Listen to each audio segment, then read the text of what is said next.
বিসমিল্লাহির রহমানির রহিম। একাদশ এবং দ্বাদশ শ্রেণীর রসায়ন দ্বিতীয় পত্র অধ্যায় ২ জৈব রসায়ন ২১টি ধারাবাহিক লেকচারের প্রথম লেকচার। প্রথম প্রশ্ন, সুষম বিভাজন এবং বন্ধনের অসম বিভাজন কাকে বলে? তো প্রথম কোশ্চেনের আমরা উত্তরটা প্রথমে এক্সাম্পল দিয়ে শুরু করি। যেমন দেখো, হাইড্রোজেন ক্লোরাইড গ্যাস। এখানে হাইড্রোজেনের একটা ইলেকট্রনকে আমি রেড ডট দিয়ে বুঝালাম এবং ক্লোরিনের একটা ইলেকট্রনকে আমি ব্ল্যাক ডট দিয়ে বুঝালাম।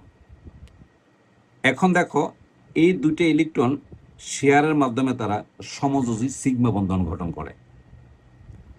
এখন আমরা যদি আলো এবং তাপ দেই, তখন এই সিগমা বন্ধনটা ভেঙে যাবে, ভেঙে গিয়ে কি করবে এবং তারা আলাদা হয়ে যাবে। কিন্তু আলাদা হওয়ার আগে তারা যদি নিজের ইলেকট্রন নিজেরা বুঝে নেয়, যেমন হাইড্রোজেন একটা ইলেকট্রন এবং ক্লোরিন একটা ইলেকট্রনের মাধ্যমেই কিন্তু সমযোজী বন্ধনটা গঠিত হলো। এখন আলো এবং তাপের উত্তাপে তখন যারা ভেঙে গেল, দেখো হাইড্রোজেন যে রেড ডট, দেখো হাইড্রোজেন তার ইলেকট্রনটা নিজের কাছে নিয়ে নিল এবং ক্লোরিন ব্ল্যাক ডট তার ইলেকট্রনটা সে নিজে নিয়ে নিল, ফলে দুজন আলাদা হয়ে গেল। এই যে এইভাবে যে ভাঙ্গাটা, এটাকে আমরা সুষম বিভাজন বলি। আমরা আরও একটু বড় করে দেখাই, যেমন প্রোপ্যান CH3 CH2 CH3 প্রোপ্যান। এখানে লাস্ট দুইটা কার্বনের মধ্যে আমি ভাঙ্গাটা দেখাচ্ছি। দেখো, এখানে যে লাস্ট দুইটা কার্বন আছে তার মধ্যে এই খেয়াল করে দেখো, বামের যে কার্বনটা আছে তার যে একটা ইলেকট্রন শেয়ার করছে সেই ইলেকট্রনকে আমি ব্ল্যাক ডট, এবং ডানের যে কার্বন আছে তার যে শেয়ারকৃত ইলেকট্রন ডট তাকে আমরা রেড ডট দিয়ে বুঝালাম।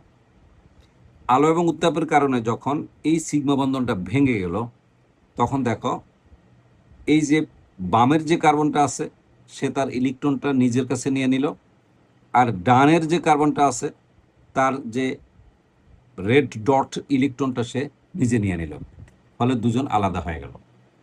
এইভাবে যদি ভেঙে যায় তখন আমরা তাকে এই বন্ধনের সুষম বিভাজন বলে থাকি। এবার আমি সংজ্ঞাটা অনেক সুন্দর করে তোমাকে বুঝিয়ে দিচ্ছি। বন্ধন ভাঙ্গার সময় যদি বন্ধনযুক্ত উভয় পরমাণুর শেয়ারকৃত ইলেকট্রন জোড়া ইলেকট্রন থেকে একটি একটি করে সমানভাবে ভাগ করে নেয়, তাকে বন্ধনের সুষম বিভাজন বলা হয়। তাহলে দেখো, খুবই সুন্দর। এটার সাথে এটার সংজ্ঞাটা যথেষ্ট সামঞ্জস্য রেখে আমি সংজ্ঞাটা লিখে দিছি অনেক সুন্দর ভাষায়, যেন তুমি ভালোভাবে একবার পড়ার পরে তুমি নিজেই লিখতে পারো। আলহামদুলিল্লাহ, আমরা পেয়ে গেলাম বন্ধনের সুষম বিভাজন। যদি আমি রিপিট করে আরেকবার বলি, যে বন্ধন ভাঙ্গার সময় যদি বন্ধনযুক্ত উভয় পরমাণু, এই যে বন্ধনযুক্ত উভয় পরমাণু শেয়ারকৃত ইলেকট্রন জোড়া, এই যে শেয়ার করা ইলেকট্রন জোড়া থেকে একটি একটি করে ইলেকট্রন, এই যে একটা একটা করে ইলেকট্রন এই যে সমানভাবে ভাগ করে নেয়, প্রত্যেকে সমান ভাগে ভাগ করে নিল, তখন তাকে সুষম বিভাজন বলা হয়। এক্সাম্পল 1 এবং এক্সাম্পল 2 থেকে আমি সুন্দর করে বুঝিয়ে দিলাম। এবার আমরা আসি বন্ধনের অসম বিভাজন। প্রথমে এক্সাম্পল দিয়ে বুঝাই, তারপর আমি সংজ্ঞাটা সুন্দর করে বুঝিয়ে দিব। দেখো, এখানে একটা হলো অ্যালকাইল মূলক এবং আরেকটা হলো এক্স। এখানে এক্স দ্বারা কিন্তু আমি হ্যালোজেনকে বুঝাই নাই, এক্স দ্বারা আমরা বুঝেছি এজেন্ট, তার সাথে যুক্ত একটা পরমাণু বা মূলক, যেটাই হোক। এটাও একটা পরমাণু বা মূলক হতে পারে, এটাও পরমাণু বা মূলক হতে পারে, কিন্তু এই ক্ষেত্রে আমরা এটাকে অ্যালকাইল মূলক, অর্থাৎ অ্যালকাইল মূলক বুঝালাম, রেডিকেল, আর এটাকে আমরা একটা মৌল বুঝাইলাম। যাই হোক, সেটা বিষয় নয়। বিষয় হলো এখানে দুইটা, এই যে অ্যালকাইল মূলক আছে, দেখো এটা একটা অ্যালকাইল মূলক, CH3 এর একটা অ্যালকাইল মূলক, এটা একটা অ্যালকাইল মূলক, এটাকে সংক্ষেপে আর বলি আমরা, এটাকেও সংক্ষেপে আর বলি। এখন এই যে আর আছে, আর এর যে লাস্ট কার্বনটা আছে, যে লাস্ট কার্বনটা আছে সেখানে দেখো একটা ইলেকট্রন রেড ডট, আর ডানে যে রিয়াজেন্টটা আছে অর্থাৎ তার সাথে যুক্ত যে পরমাণুটা আছে তার একটা ইলেকট্রন ব্ল্যাক ডট। দেখো, দুজন শেয়ারের মাধ্যমে সমযোজী বন্ধন গঠন করে এবং সিগমা বন্ধন গঠন করে। এখন এই দুজনের মধ্যে যখন ভেঙে যাওয়ার সময় যদি এই দুজনের যে কোনো একজন বেইমানি করে, নর্মাল ভাষায় আমরা বোঝানোর জন্য বলি, একেবারে নর্মাল যেটা বেইমানি বলা হয়, একজন যদি বেইমানি করে এবং আরেকজন যদি স্যাক্রিফাইস করে, তো এখানে বেইমানি শব্দটা বলতে কি বোঝানো হয়েছে? বোঝানো হয়েছে যে এই শেয়ার করা ইলেকট্রন ভাঙ্গার সময় যদি যে কোনো একজন তার কাছে রেখে দেয় আর আরেকজন যদি তার নিজের ইলেকট্রনটা ছেড়ে অর্থাৎ দান করে অথবা তার ইলেকট্রনটা সে দিয়ে দেয়, তখন কিন্তু আমরা এই ধরনের বিভাজন যদি ঘটে তখন তাকে আমরা অসম বিভাজন বলি।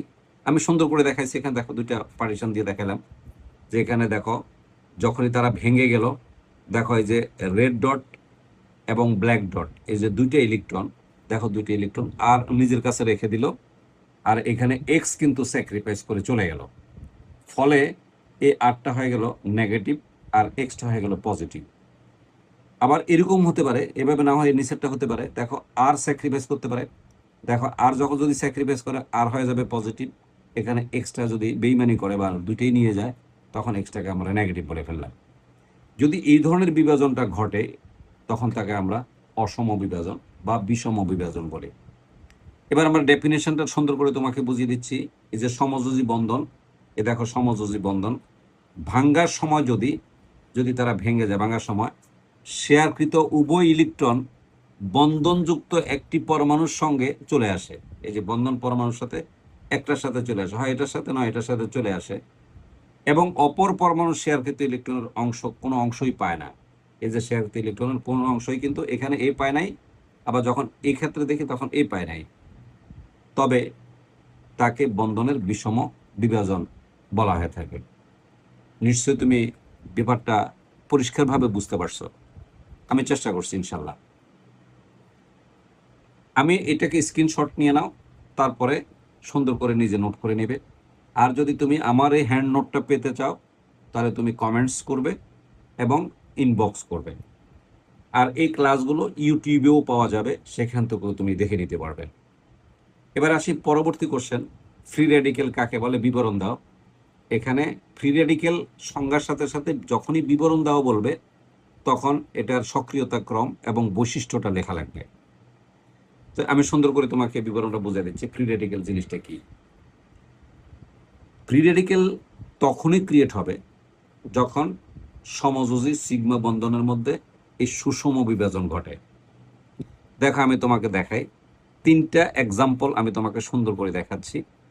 দেখো এখানে যখন হাইড্রোজেন ক্লোরাইড গ্যাসের মধ্যে সুষম বিভাজন হলো তখন দেখো এই একটা ইলেকট্রন হাইড্রোজেনের কাছে চলে আসলো আর আরেকটা ইলেকট্রন ক্লোরিনের কাছে চলে গেল, অর্থাৎ প্রত্যেকেরটা নিয়ে গেল। তখন দেখো এখানে একটা ইলেকট্রন বিজোড় হয়ে যায়। দেখো কার্বনের শেষ কক্ষপথে একটা ইলেকট্রন থাকে, ক্লোরিনের শেষ কক্ষপথে সে নিজেরটা নিয়ে গেল, শেয়ার করা ইলেকট্রন, এটাকে বলা হয় বিজোড় ইলেকট্রন। এই যে এটাকে, এই দুইটা জোড় ইলেকট্রন যখন আলাদা হয়ে যায় তখন আমরা এদেরকে বিজোড় ইলেকট্রন বলি। দেখো বিজোড় ইলেকট্রন। সেকেন্ড উদাহরণটা দেখো, এখানে যখন এটা ভেঙে গেল তখন দেখো এখানে বিজোড় ইলেকট্রন একটা মূলক পাওয়া গেল বা পরমাণু জোট পাওয়া গেল, দেখো আর একটা পরমাণু জোট পাওয়া গেল। এখন এই যে জিনিসটা আছে দেখো এটাকে মুক্ত রেডিকেল বলা হয়। এখানে আমরা আরেকটা উদাহরণ দিলাম, দেখো ক্লোরিন দিয়ে, দেখো একটা ক্লোরিন রেড ডট আর একটা হলো ব্ল্যাক ডট, যখন তারা ভেঙে গেল তখন তারা দেখো প্রত্যেকে নিজের ইলেকট্রন নিয়ে নিল, এটাই যাকে আমরা বিজোড় ইলেকট্রন বলি। তখন এই যে বিজোড় ইলেকট্রন সম্বলিত যে পরমাণু জোট বা মূলক বা পরমাণু থাকে এদেরকে আমরা বিশেষ করে মুক্ত পরমাণু জোট অথবা ফ্রি রেডিকেল বলি। আমি আবারও বলি, বাংলাতে বলা হয় মুক্ত পরমাণু জোট আর ইংরেজিতে বলা হয় ফ্রি রেডিকেল। খুব মনোযোগ দিয়ে শুনবে। এবার আমি সংজ্ঞাটা তোমাকে সুন্দর করে ডেফিনিশনটা বুঝিয়ে দিচ্ছি। সমযোজী সিগমা বন্ধনের সুষম বিভাজনের ফলে, এই যে সুষম বিভাজনের ফলে কটা উদাহরণ, একটা দুইটা এই যে তিনটে উদাহরণ। সুষম বিভাজনের ফলে সৃষ্ট বিজোড় ইলেকট্রন, এই যে বিজোড় ইলেকট্রন সম্মিলিত, এই যে বিজোড় ইলেকট্রন সম্মিলিত, এই যে পরমাণু, এটা পরমাণু হতে পারে, আবার দেখো এই যে পরমাণু জোটও হতে পারে, এই যে একাধিক পরমাণু নিয়ে একটা জোট, বা পরমাণু, এই যে মূলক, এই যে মূলককে মুক্ত পরমাণু জোট বা ফ্রি রেডিকেল বলে। আমি আবার সুন্দর করে বুঝিয়ে দিচ্ছি, যেহেতু আমরা এখানে একটু পেঁচিয়ে ফেলছি, এবার ইজি করে দিচ্ছি। সমযোজী সিগমা বন্ধনের সুষম বিভাজনের ফলে সৃষ্ট বিজোড় ইলেকট্রন সম্মিলিত কোনো পরমাণু বা মূলককে মুক্ত পরমাণু জোট বা ফ্রি রেডিক্যাল বলা হয়। যেহেতু আমি আগে এক্সাম্পল দিয়ে পরে ডেফিনেশন দিচ্ছি, তাহলে ডেফিনেশনটা বুঝতে তোমার কোনো সমস্যা হওয়ার কথা না। এবার আমরা আসবো যে সক্রিয়তা, মানে অর্থাৎ মুক্ত রেডিক্যালের মধ্যে কারা বেশি স্থায়ী থাকে, বেশি স্থায়ী কারা থাকে এবং তাদের বৈশিষ্ট্যগুলো কি কি আমরা যদি দেখাই, যে বিশেষ করে খেয়াল করো,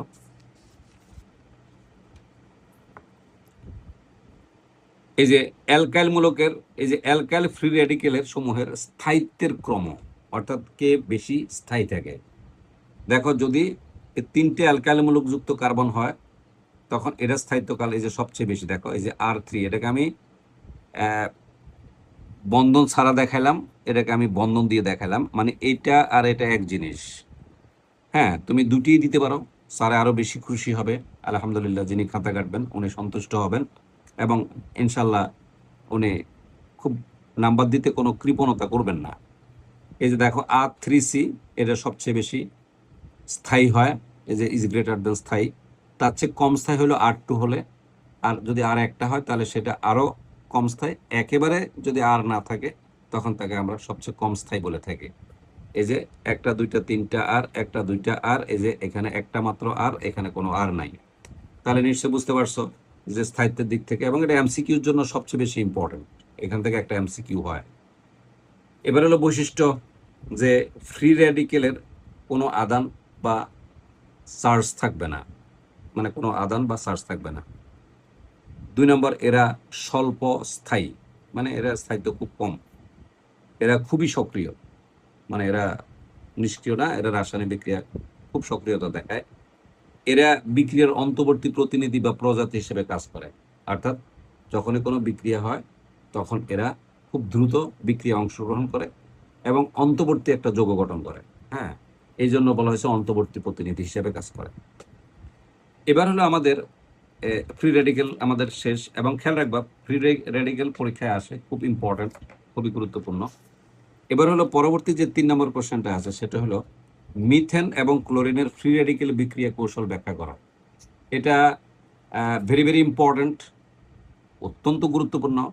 আর আমি সাধারণত যে কোশ্চেনগুলো পরীক্ষায় আসার সম্ভাবনা বেশি থাকে, এটা আমার নিজস্ব সিগন্যাল OBII পরীক্ষায় আসার সম্ভাবনা অনেক বেশি। OBII, যেহেতু আমরা এটার পাশে OBII লিখে দিলাম, তাহলে এই কোশ্চেনটা অনেক ভালো করে শিখবে। আমি নোটটাও খুব সুন্দর করে করছি এবং আমি বিক্রিয়াটা খুব সুন্দর করে দেখাইছি, তোমার ভালো লাগবে। দেখো এখানে দেখো ফ্রি রেডিক্যাল বিক্রিয়াটা কি। এ হলো মিথেন এবং ক্লোরিনের ফ্রি রেডিক্যাল বিক্রিয়া কৌশল। আমরা খুব সুন্দর করে দেখাচ্ছি, বিসমিল্লাহির রহমানির রহিম। দেখো প্রথমে ক্লোরিনের মধ্যে দেখো সিগমা বন্ধন আছে, এই যে দেখো সমযোজী সিগমা বন্ধন, এই যে একটা একটা করে ইলেকট্রন শেয়ার করছে। যখনই সূর্যের আলো আসে, এই যে আল্ট্রাভায়োলেট রে, তখন সেখান থেকে প্রয়োজনীয় H পরিমাণ শক্তি সে রিসিভ করে। রিসিভ করার পর এটা ভেঙে যাবে, দেখো এই যে ভেঙে গেল এবং দুইটা মুক্ত রেডিক্যাল উৎপন্ন করলো। কিছুক্ষণ আগে আমরা ফ্রি রেডিক্যাল বুঝাইছি, সুষম বিভাজন হলো, বিভাজন হয়ে দুইটা মুক্ত রেডিক্যাল, দুইটা ক্লোরিন উৎপন্ন করলো। এবার দেখো এখানে যে এই যে দেখো CH4, দেখো এই যে CH3 আর একটা হাইড্রোজেন আছে, আমরা দেখালাম এই যে এটার সাথে যে সুষম লাস্ট, অর্থাৎ জিনিসটা এরকম আমি দেখাই, এই যে C 1 2 3 4, এই যে H, এই যে H আর হলো H। এইখানের এই যে এই বন্ধনটাকে আমি এখন দেখাচ্ছি, ভাঙ্গাটা দেখাচ্ছি, আর 3টা আগের মতো রেখে দিচ্ছি। দেখো H3, এই যে C। এখন আমি এটা দেখাচ্ছি, দেখো এখানের মধ্যে এই দুইটা ইলেকট্রন সমযোজী বন্ধনে আবদ্ধ করছে, এই যে এর একটা ইলেকট্রন, এর একটা ইলেকট্রন, এই সমযোজী সিগমা বন্ধন হলো। এখন এই যে ফ্রি রেডিক্যালটা ক্রিয়েট হলো, এটা এসে দেখো আমি লাল কালি দিয়ে অ্যারো দিয়ে তোমাকে দেখাচ্ছি, এটা এসে এটাকে হিট করবে, অর্থাৎ এটাকে ভাঙবে, ভেঙে এখান থেকে হাইড্রোজেনকে বের করে নিবে। দেখো হাইড্রোজেনকে বের করে নিয়ে এসে কিন্তু এ দেখো HCl গঠন করলো। এই যে এখান থেকে হাইড্রোজেনকে সে বের করে নিয়ে, আমরা আগে বলছি দেখো এখানে খুবই সক্রিয়, আমরা আগে বলছি এটা খুবই সক্রিয়, তার মানে এটা ফ্রি রেডিকেল, এটা খুবই সক্রিয়। ফলে এই অণু থেকে সে একটা হাইড্রোজেনকে ভেঙে নিজের কাছে নিয়ে আরেকটা ফ্রি রেডিকেল ক্রিয়েট করে দিল। দেখো যে আরেকটা ফ্রি রেডিকেল ক্রিয়েট করে দিল। এই হলো প্রথম ধাপ। এই যে দেখো ফ্রি রেডিকেল ক্রিয়েট করে দিল। এখন দেখো কি সুন্দর জিনিস, টিট ফর টাট। তুমি আমাকে ভাঙছো, একে বলছে তুমি আমাকে ভাঙছো, আমি আবার তোমাকে ভাঙবো। তার মানে ক্লোরিন যখন এটাকে ভেঙে দিল, এখানে একটা ফ্রি রেডিকেল উৎপন্ন হলো। তো এই ফ্রি রেডিকেলটা আবার একটা মুক্ত ক্লোরিনকে অ্যাটাক করে। এই দেখো আরেকটা ক্লোরিনকে অ্যাটাক করছে, দেখছো কি সুন্দর। এই যে আবার একটা ক্লোরিনকে যে অ্যাটাক করছে, করে সে এই ক্লোরিনটাকে তার সাথে যুক্ত করে নিল। যেহেতু ফ্রি রেডিকেল খুবই সক্রিয়, দেখো সে কিন্তু নিজে যুক্ত করে নিয়ে আরেকটা দেখো ফ্রি রেডিকেল ক্রিয়েট করে দিল, অর্থাৎ এই ক্লোরিনটাকে দেখো বের করে দিল। এই একটা পার্ট খুব সুন্দর। দেখো একটা হাইড্রোজেন বের হয়ে গেল। এখন বলো তো এই ক্লোরিনটা কি চুপচাপ থাকবে? সে কিন্তু আবার দ্বিতীয় হাইড্রোজেনকে অ্যাটাক করবে। দেখো এই যে দ্বিতীয় হাইড্রোজেনকে দেখো, এবার এই যে H2 হয়ে গেল। এবার এখানে যে ক্লোরিনটা আছে দেখো, এই যে ক্লোরিনটা আছে, এই ক্লোরিনটাকে এবার আমি উপরে দেখাইলাম, এই যে একটা উপরে দেখাইলাম। এখানে কিন্তু CH3 জায়গায় CH2 লেখে আমি এবার একটা হাইড্রোজেনকে ডানে দেখালাম। এবার আসে এই দেখো যে ফ্রি রেডিকেলটা ক্রিয়েট হলো, সে ফ্রি রেডিকেলটা এসে আবার এখানে হিট করলো। হিট করার পরে দেখো সে আবার এই হাইড্রোজেনকে বের করে নিয়ে আবার HCl গঠন করলো। বিপরীত দিকে আরেকটা ফ্রি রেডিকেল উৎপন্ন হলো, ওই যে টিট ফর টাট। এই ফ্রি রেডিকেলটা আবার আরেকটা মুক্ত ক্লোরিনকে দেখো এটা, দেখো যে অ্যাটাক করতেছে। দেখো এই যে এই যে উৎপন্ন যে ফ্রি রেডিকেলটা আছে, সেই ফ্রি রেডিকেলটা আবার আরেকটা ক্লোরিনকে অ্যাটাক করলো, ক্লোরিন অণুকে অ্যাটাক করলো। দেখো যে অ্যাটাক করে সেখান থেকে সে এই ক্লোরিনের সাথে যুক্ত হয়ে দেখো দুইটা ক্লোরিন যুক্ত হয়ে গেল এই কার্বনের সাথে, বিনিময়ে আবার আরেকটা ফ্রি রেডিকেল ক্রিয়েট হলো। বলতো এটা কি আবার মুক্ত থাকবে? না, এটা আবার এটাকে অ্যাটাক করবে, করে আরেকটা হাইড্রোজেনকে বের করবে। হাইড্রোজেন দুর্বল, ফলে হাইড্রোজেনকে বারবার অ্যাটাক করে বের করে নিয়ে যাচ্ছে। দেখো আমি 3 নম্বর ধাপ দেখালাম, এটা তৃতীয় ধাপ। তাহলে দেখো এই যে ক্লোরিনটা আছে, এই ক্লোরিনটা এসে আবার এখানে অ্যাটাক করলো। তাহলে এখানে একবার এবারে আমি কি করব, এই ক্লোরিনটাকে নিচে নিয়ে দেখাবো, আর এখান থেকে একটা হাইড্রোজেন ডাইনে দেখাবো। দেখো খুব সুন্দর, এই একটা ক্লোরিন, এই একটা ক্লোরিন, দেখো আমি দুইটা ক্লোরিন, একটা উপরে একটা নিচে দেখালাম। এখানে দুইটা হাইড্রোজেন ছিল, একটা হাইড্রোজেনকে বামে দেখালাম আর একটা হাইড্রোজেন ডাইনে দেখালাম। ফলে এই ফ্রি রেডিকেলটা এসে আবার এই হাইড্রোজেনকে অ্যাটাক করলো, অ্যাটাক করে হাইড্রোজেনকে বের করে নিয়ে দেখো HCl গঠন করলো, বিনিময়ে আরেকটা ফ্রি রেডিকেল উৎপন্ন করলো। এই ফ্রি রেডিকেলটা আবার ক্লোরিনকে অ্যাটাক করবে। দেখো দেখো আবার অ্যাটাক করলো, আবার অ্যাটাক করে সে এই ক্লোরিন তার সাথে যুক্ত করে নিল। আরেকটা এই দেখো এই ক্লোরিনকে আবার সে ফ্রি রেডিকেলে পরিণত করে দিল, মানে বের করে দিল। এইভাবে সে এই ক্লোরিনটা আবার এটাকে অ্যাটাক করবে। এই একটা অংশ তোমার জন্য রেখে দিলাম, আমি একটা দুইটা তিনটা হাইড্রোজেন বের করা দেখালাম। তুমি এখন এই 4 নম্বরটা তুমি নিজে করবে। এটা এসে আবার কি করবে, এবার এটাকে অ্যাটাক করবে, করে এর ভিতরে ঢুকে যাবে। তার মানে কি হলো দেখো খুব সুন্দর, যে এই মিথেন যখন ক্লোরিনের সাথে বিক্রিয়া করে তখন প্রথমে কি উৎপন্ন হয় দেখো, এই যে ক্লোরোমিথেন উৎপন্ন হয়। এই যে দ্বিতীয় ধাপে এসে ডাইক্লোরোমিথেন উৎপন্ন হয়, আর তৃতীয় ক্ষেত্রে এসে ট্রাইক্লোরোমিথেন বা ক্লোরোফর্ম উৎপন্ন করে। 4 নম্বর ধাপে এসে 4টাই ক্লোরিন হয়ে যাবে, তখন টেট্রাক্লোরোমিথেন উৎপন্ন করবে। নিশ্চয়ই তোমরা এই রিয়েকশনটা পড়ছো, ফ্রি রেডিকেল বিক্রিয়া। এটা আমার পক্ষ থেকে আমি বলতে পারি যে অনেক গুরুত্বপূর্ণ। OBII, আমি ওই ধরনের কোশ্চেনেই OBII লিখি যে কোশ্চেনগুলো সর্বাধিক পরিমাণ বোর্ডে আসে, সেই ক্ষেত্রে একমাত্র আমি OBII সিগন্যালটা ইউজ করি। নিশ্চয়ই তুমি বুঝছো, তোমার কলেজের টেস্ট পরীক্ষায় অথবা প্রি টেস্ট পরীক্ষায় অথবা ক্লাস টেস্ট যে কোনো পরীক্ষায় হোক আর বোর্ড পরীক্ষায় এই ফ্রি রেডিকেল বিক্রিয়াটা আসতে পারে। তো এখানে মিথেনের পরিবর্তে ইথেন দিতে পারে। ইথেন দিলে তুমি ইথেনের 2 নম্বর কার্বনের সাথে এই বিক্রিয়াটা ঘটাবা। আলহামদুলিল্লাহ, আমরা এটা বুঝে গেলাম। এবার আসি আমরা পরবর্তী কোশ্চেন বোঝার আগে আমাকে যাইতে হবে আমরা আসলে কোশ্চেনের প্যাটার্ন, কয়টা কোশ্চেন আলোচনা করবো। লেকচার 1 আমরা 5টা কোশ্চেন আলোচনা করব, এবং 21টা লেকচারের মধ্য দিয়ে এই অধ্যায়টা পরিপূর্ণভাবে ধারাবাহিকভাবে আমি শেষ করে দিব তোমাকে ইনশাআল্লাহ, এবং বোর্ড কোশ্চেন সলিউশন পড়ে দিব। তুমি সবগুলো ক্লাস ধারাবাহিকভাবে পড়লে আল্লাহর রহমতে তোমার কোনো সমস্যা থাকবে না, এবং যুগ যুগ তোমার সবচেয়ে প্রিয় অধ্যায় হবে, আমার দৃঢ় বিশ্বাস। তো এই বন্ধনের বিষম বিভাজন কাকে বলে 4 নম্বরে, নিশ্চয়ই আমরা 1 নম্বর কোশ্চেনের সাথে এই 4 নম্বর কোশ্চেনটা পড়িয়ে ফেলছি, তাই আমরা এটা নিয়ে আর আলোচনা করতেছি না। আমরা চলে আসি এবার 5 নম্বর এবং 6 নম্বর। এই 5 নম্বর কোশ্চেনে বলা হয়েছে কার্বোক্যাটায়ন বা কার্বনিয়াম আয়ন কাকে বলা হয়, আর 6 নম্বর হলো কার্বন আয়ন কাকে বলা হয়। এটা খুবই গুরুত্বপূর্ণ। আমি আবারও এখানে ওবিআইআই লিখে দেই।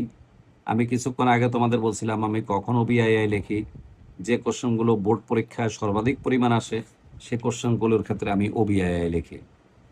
এবার আসো আমরা দেখা দিচ্ছি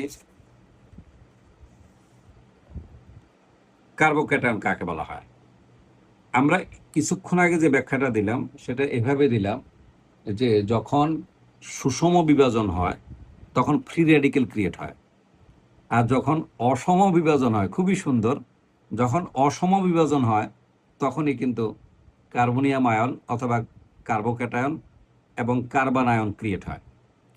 দেখো আমি তোমাকে সুন্দর করে এখানে আগে দেখাই দিচ্ছি। এখানে আগে দেখো, খুব ভালো করে দেখো যে কিভাবে উৎপত্তি হয়, আগে এটা দেখাবো, তারপর আমি সংজ্ঞা দেব, তারপর আমি উদাহরণ দেব। কারণ যখন আমি উৎপত্তিটা বুঝবো তখন আমার সংজ্ঞাটা ক্লিয়ার হয়ে যাবে। আমি সংজ্ঞা দিয়ে যদি উৎপত্তি বুঝাই তাহলে জিনিসটা ভালো লাগবে না তোমার কাছে। আগে আমি উৎপত্তিটা বুঝাই। দেখো তো এই যে CH3, এই যে CH3 দেখো, এই যে তো এখানে এটা হলো অ্যালকাইল মূলক, 3টা আর আছে, 3টা আর আছে, মানে CH3 CH3 CH3 তারপরে Cl, যেমন এরকম জিনিসটা এরকম সি, এই যে এখানে একটা আর, এখানে একটা আর, এখানে একটা আর। তো আমরা আর মানে কি আমরা জানি, আর মানে হলো অ্যালকাইল মূলক। তো অ্যালকাইল মূলক হলো কি CN, এই যে S2N+1। সেক্ষেত্রে এই আর এর জায়গায় আমরা কি লিখতে পারি, CH3 লিখতে পারি। এই আর এর জায়গায় আমরা C2S5 লিখতে পারি, C3S7 লিখতে পারি, এবং এরকম অসংখ্য আমরা লিখতে পারি আর এর জায়গায়। তাই এখানে আমরা এই 3টা আর আছে, যে এই 3টা আর আছে। আর এখানে কিন্তু দেখো এই যে সুষম বন্ধন হয়ে এখানে এসে ক্লোরিন হলো। এখন বলা হলো যে এই যখনই অসম বিভাজন হবে অথবা বিষম বিভাজন হবে তখন এই যে সাথে যে যুক্ত আছে তার উপরে কিন্তু অনেক কিছু ডিপেন্ড করবে। এটা যদি অধিক তড়িৎ ঋণাত্মক হয়, অধিক তড়িৎ ঋণাত্মক হয় তখন এই দুইটা ইলেকট্রন এই যে অধিক তড়িৎ ঋণাত্মক মূলটা নিয়ে যাবে, ফলে এই সিটা পজিটিভ হয়ে যাবে। আর সিটা যখনই পজিটিভ হবে তখন তাকে আমরা কার্বোক্যাটায়ন বলবো, কার্বোক্যাটায়ন, যাকে আমি কার্বনিয়াম বলা হয়, কার্বোক্যাটায়ন বা কার্বনিয়াম বলা হয়। তখন এই কার্বনটা প্লাস হয়ে যাবে। এটা অধিক তড়িৎ ঋণাত্মক হতে হবে। আর যদি এটা দুর্বল হয়, অধিক তড়িৎ ঋণাত্মক না হয় দুর্বল তড়িৎ ঋণাত্মক হয়, তখন এই দুটো ইলেকট্রন এই কার্বন নিয়ে আসবে, তখন কার্বন কিন্তু মাইনাস হয়ে যাবে। তখন তাকে বলা হয় কার্বানায়ন, কার্বন যোগ অ্যানায়ন। আর এটা হলো কার্বন যোগ ক্যাটায়ন, তার মানে কার্বোক্যাটায়ন। আর এটা হলো কার্বো অ্যানায়ন, বা যদি আমরা সন্ধি বিচ্ছেদ করি তখন আসে কার্বানায়ন। ভুল করিও না, কার্বনিয়াম আর কার্বানায়ন শুনতে একরকম মনে হলো অনেক ডিফারেন্ট। এটা হলো কার্বনিয়াম আর এটা হলো কার্বানায়ন, অনেক পার্থক্য। তাহলে কি বুঝলা যে এই অসম বিভাজনটা যখন হয় বা বিষম বিভাজনটা যখন হয় তখন এই কার্বনের সাথে যুক্ত যে এজেন্টটা থাকবে সে এজেন্টের উপর ডিপেন্ড করবে। সে এজেন্টটা যদি অধিক তড়িৎ ঋণাত্মক হয় সেক্ষেত্রে কার্বন স্যাক্রিফাইস করবে এবং অধিক তড়িৎ ঋণাত্মক মূল শেয়ার করতে ইলেকট্রন নিজের দিকে নিয়ে যাবে বা নিয়ে নিবে, ফলে কার্বনটা পজিটিভ হয়ে যাবে। আর যদি এটা কম হয় অর্থাৎ কম তড়িৎ ঋণাত্মক হয় তখন সে দুটি ইলেকট্রন স্যাক্রিফাইস করে পজিটিভ হিসেবে বের হয়ে যাবে, তখন কার্বনটা নেগেটিভ হয়ে যাবে। এবার দেখো আমি খুব সুন্দর করে দেখালাম। এই যে দেখো এখানে দেখো এখানে কিন্তু এই যে ক্লোরিনটা অধিক তড়িৎ ঋণাত্মক মৌল, ফলে দেখো এই ক্লোরিনটা দুটি ইলেকট্রন নিজের দিকে নিয়ে গেল, দেখো সে নিজে মাইনাস হয়ে গেল, বিনিময়ে দেখো এই যে কার্বনকে সে প্লাস করে দিয়ে গেল। তাহলে কার্বন এই যে প্লাস থাকলে ক্যাটায়ন হয়, তাহলে এটা হলো কার্বোক্যাটায়ন। আর আমরা এটাকে বলি কার্বনিয়াম আয়ন। এই যে কার্বোক্যাটায়ন বা কার্বনিয়াম আয়ন মানে কার্বন প্লাস হয়ে গেল, এক্ষেত্রে কার্বন স্যাক্রিফাইস করলো। নিশ্চয়ই তুমি কিভাবে উৎপত্তি হলো বুঝলা। এবার দেখো আমি সুন্দর করে উৎপত্তির লেখাটা বুঝাই দিচ্ছি। কার্বনের সাথে বন্ধনযুক্ত পরমাণুর এই যে কার্বনের সাথে বন্ধনযুক্ত পরমাণুর তড়িৎ ঋণাত্মকতা বেশি হলে, তড়িৎ ঋণাত্মকতা যদি বেশি হয় তার আকর্ষণে ইলেকট্রন জোড় উক্ত পরমাণুর দিকে স্থানান্তরিত হয় এর আকর্ষণের কারণে এই দুটি ইলেকট্রন তার দিকে চলে যাবে, স্থানান্তরিত হয়ে গেল এবং কার্বোক্যাটায়ন সৃষ্টি হয়। যে দেখো কার্বোক্যাটায়ন সৃষ্টি হয়। দেখো কি সুন্দর করে আমি তোমাকে বুঝিয়ে দিলাম, একদম সুন্দর পারফেক্টলি বুঝিয়ে দিলাম।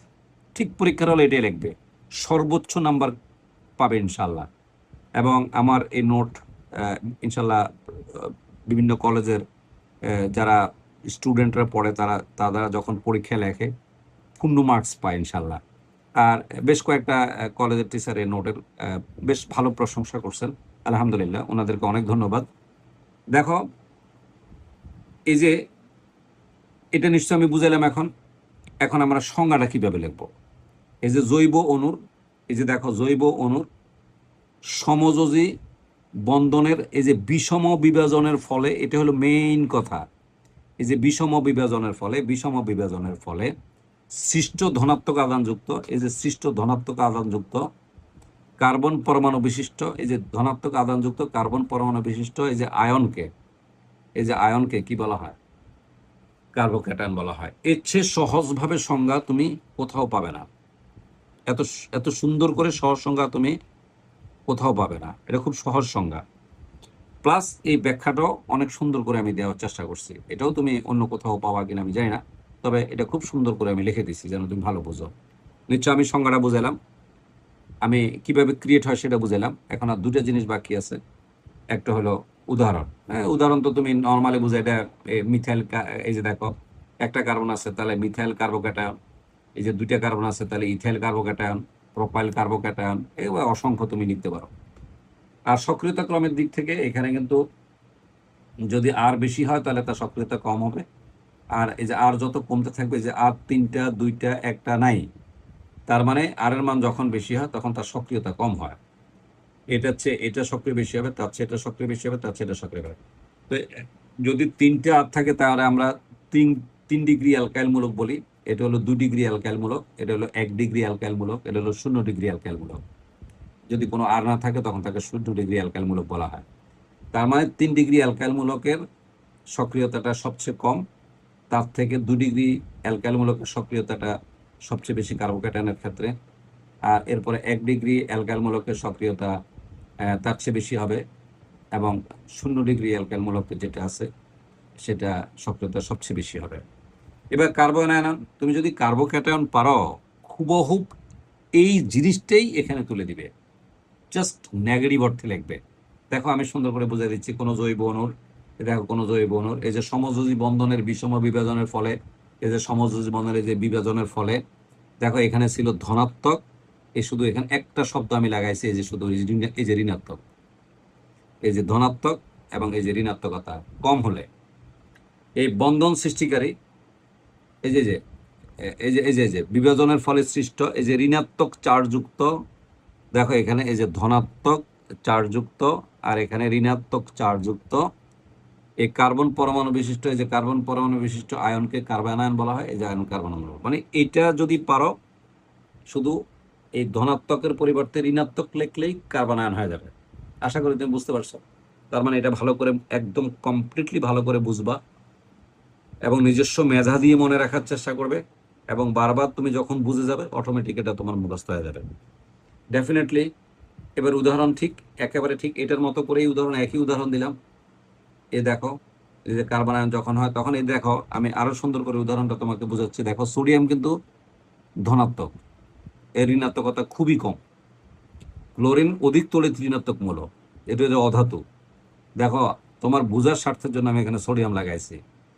এটা সোডিয়াম কিন্তু তোমরা জানো তড়িৎ ধনাত্মক, তার ঋণাত্মকতা খুবই কম, ফলে সে দেখো ইলেকট্রন স্যাক্রিফাইস করছে। দেখো এই যে ইলেকট্রন স্যাক্রিফাইস করছে, এই স্যাক্রিফাইস করি তার এই যে এখানে যে দুইটা তাদের মধ্যে যে বন্ধন ছিল, তখন এই সোডিয়ামটা ইলেকট্রনটা কাকে ত্যাগ করছে, কার্বনকে ত্যাগ করছে। এর ফলে কার্বন কিন্তু ইলেকট্রনটা গ্রহণ করে দেখো নেগেটিভ হয়ে গেছে, তাহলে এটা কার্বন আয়ন হয়ে গেল। এই যে কার্বন আয়ন হয়ে গেল। আমি খুব সুন্দর করে উদাহরণটা লিখে দিচ্ছি, সংজ্ঞাটাও লিখে দিচ্ছি। এবং সক্রিয়তা ক্রমের দিক থেকে আমরা যদি এটা পারি তাহলে এটা তার উল্টা হবে। তার মানে 3 ডিগ্রি অ্যালকাইল মূলকটা সবচেয়ে বেশি সক্রিয় হবে কার্বন আয়নের ক্ষেত্রে, এবং 2 ডিগ্রিটা তার চেয়ে কম সক্রিয় হবে। তার চেয়ে কম সক্রিয় হবে 1 ডিগ্রি অ্যালকাইল মূলক, আর 0 ডিগ্রি অ্যালকাইল মূলক যেটা আছে সেটা সবচেয়ে কম সক্রিয় হবে কার্বন আয়নের ক্ষেত্রে, আর কার্বোক্যাটায়নের ক্ষেত্রে উল্টা হয়। তো বিশেষ করে এই জায়গাটা তোমার এই যে লাইনটা আছে সক্রিয়তা ক্রমটা, এটা এমসিকিউর জন্য সবচেয়ে বেশি ইম্পর্টেন্ট। তো ধারাবাহিক 21টি ক্লাসের প্রথম লেকচার আমরা আজকে শেষ করলাম। কেমন লাগলো জানাবে। নিশ্চয়ই দ্বিতীয় লেকচার আমাদের আসতেছে, অবশ্যই তুমি সেটাও দেখে নেবে এবং তোমরা কমেন্টস করবে। অনেক ধন্যবাদ, ভালো থাকবে।